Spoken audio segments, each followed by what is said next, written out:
Okay, let's talk about wind and terrain features. This is a big subject of mine we started looking at years ago and started developing some different techniques about how to compensate for wind blowing over a given terrain feature. Wind is wind, and you need to think about the wind flowing over terrain like water would. Hey, if a mass of water came in here and hit this terrain feature, what would it do? Because when wind hits a terrain feature, it does the same thing as water. It's going to take the path of least resistance.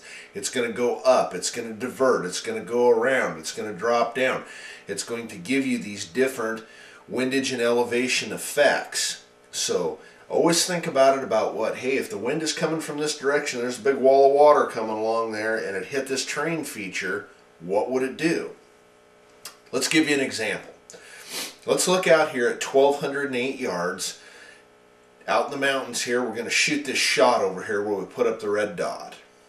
So we're 1208, we're shooting across the side of a canyon and onto a little face at a target. So we're going to get into our ballistics program, we're going to enter all the pertinent information, temperature, humidity, barometric pressure, elevation, etc.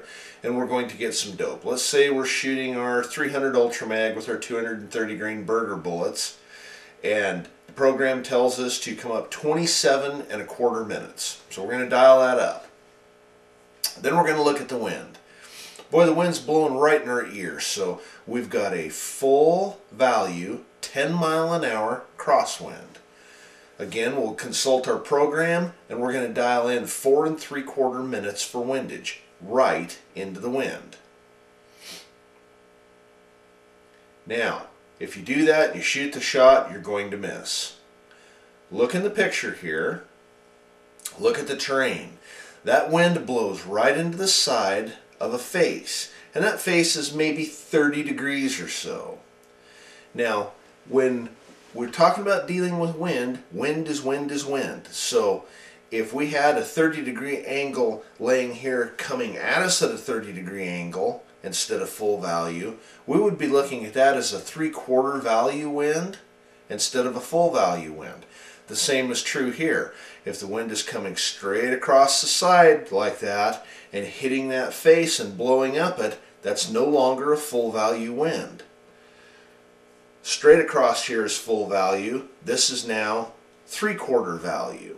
So we're going to take our 10-mile-an-hour windage reading and we're going to take 3/4 of that to adjust. When we take 3/4 of that, we get 3½ minutes. So our corrected windage, instead of being 4 3/4, is now 3½. So we've corrected for the windage component here. The problem is we can't just disregard 10 miles an hour of wind. Physics will dictate if there's a force, you have to use it up somewhere. We can't just take 3/4 of that value and say the rest of it just disappears. That doesn't work. We have a vertical component here. If it's going up and to the left and we account for the left, we still have to account for the up. So that leaves us a 1/4 value to deal with. So we need to take a 1/4 value of that wind, which leaves us with that 1.25 again, and we need to subtract that 1.25 from the elevation. Minute, 1.25, okay? It's right in between. So let's say a minute. So we're going to change our elevation from 27¼ down to 26¼ So now we've accounted for 10 miles an hour 3/4 value. We've taken the 1/4 value that was left vertically and subtracted it to reduce the lift. If you had not done this and had not compensated for that terrain feature in the wind and simply dialed it for 10 miles an hour in the distance, you'd have missed 16 inches high and 16 inches right, dialing in too much windage. When you get out to big distances, any little terrain feature will put a screw into you, no doubt about it. And I think that this is a big reason why people say, hey, you know, something's wrong with my gun. We were out, we've validated drops, we've done everything. It was just shooting lights out, and then I was shooting the other day at 1,107 yards, and God, I was 1.5 feet high.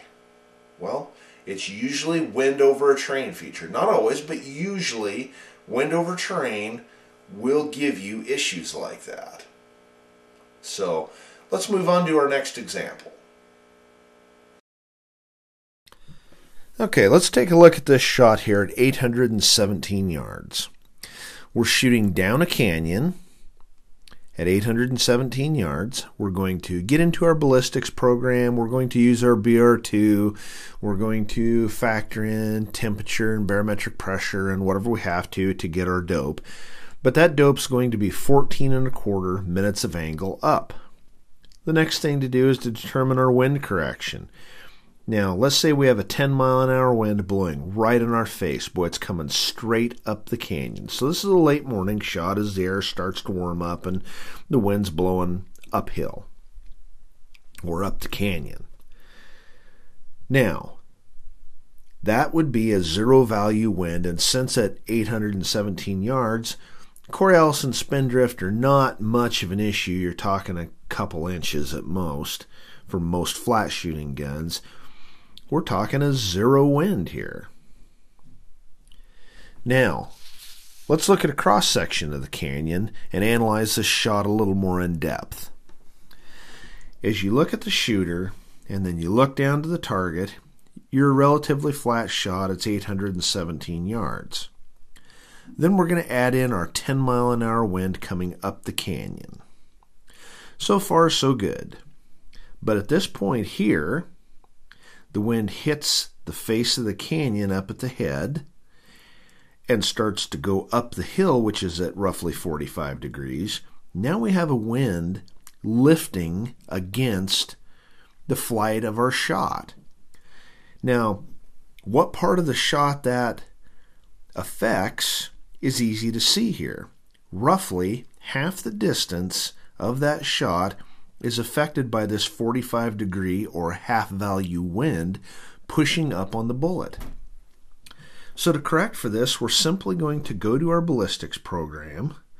We're going to look at what the windage is for a 10-mile-an-hour wind at 400 yards, and it's going to give us 1.5 minutes of windage.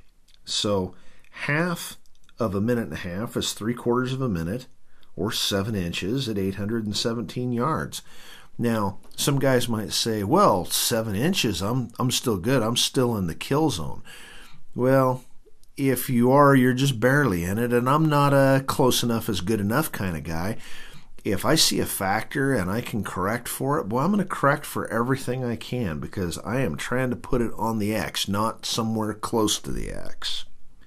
So let's go back and look at our shot then. And back at the canyon, instead of shooting 14.25 minutes up, we're going to have to take that 3/4 of a minute of elevation off because of the wind lift for 13.5 minutes corrected elevation. It's simply all about the wind blowing over a terrain feature.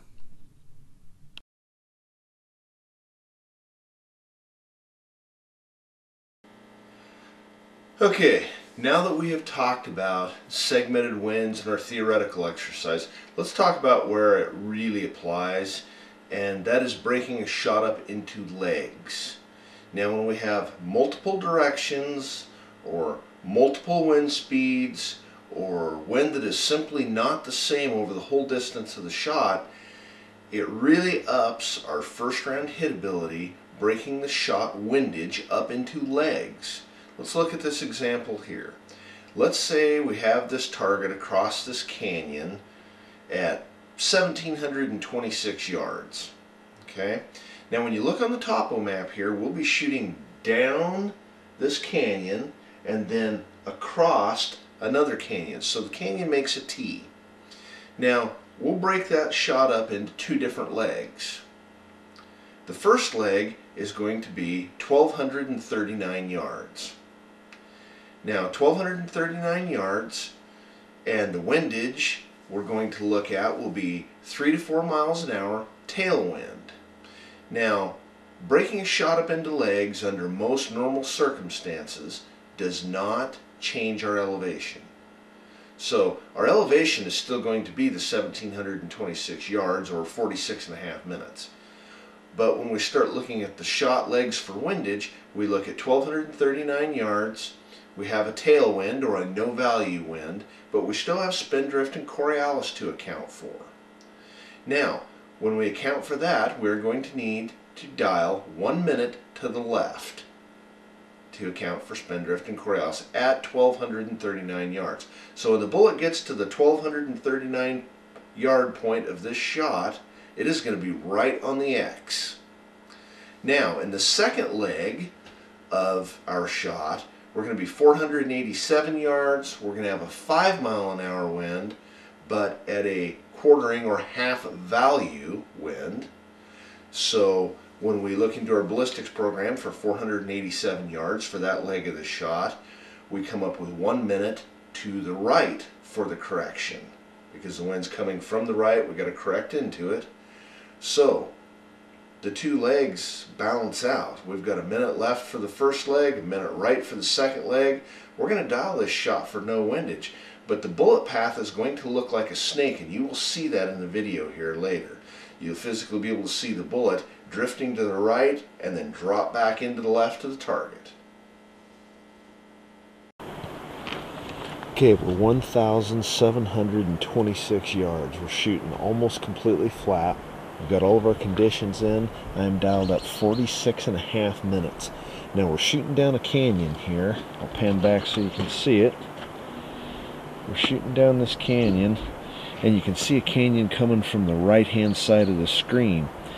Now we've got a tailwind here, but I know that since we have a tailwind here, we're going to have some wind coming down that canyon from the right. So over the last 400 or 500 yards of the shot, we're going to be affected by 3-4 miles an hour worth of wind over the last 400 yards of the shot. Coincidentally, by the time you factor in Coriolis and spindrift into that direction, they just about cancel each other out. So I'm going to shoot it for 0 windage. I'm on it. Send it.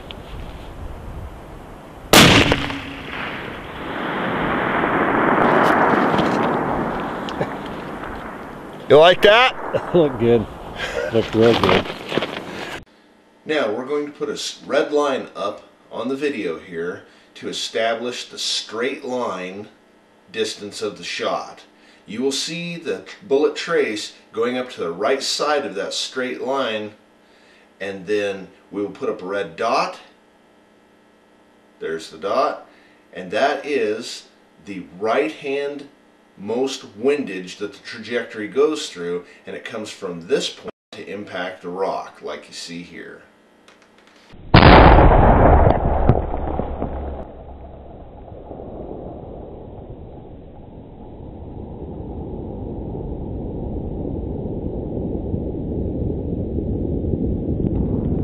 I saw the puff of dust come off the flat. Where did it hit exactly? Could you tell? You can't quite tell. It's just dark enough you can't tell. We'll have to go back and review the video, but I'm thinking it was pretty close. Yep. Pretty close to center.